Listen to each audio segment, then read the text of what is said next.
accumulations up to 1 inch. Winds gusting as high as 50 miles per hour. The main impacted area includes Freebron, Blizzad, Rice, Steele, and Waseca counties. The main impact time is until 10 p.m. this evening. Impacts, roads, and especially bridges and overpasses will likely become slick and hazardous. Visibilities may drop below 1/4 mile due to falling and blowing snow. Whiteout conditions are expected and will make travel treacherous and potentially life-threatening. Plan on slippery road conditions. Areas of blowing snow could significantly reduce visibility. The hazardous conditions will impact the Thursday evening commute. Gusty winds could bring down tree branches. Travel should be restricted to emergencies only.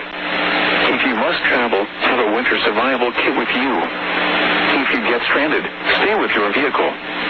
Call 511 or visit 511mn.org for road conditions.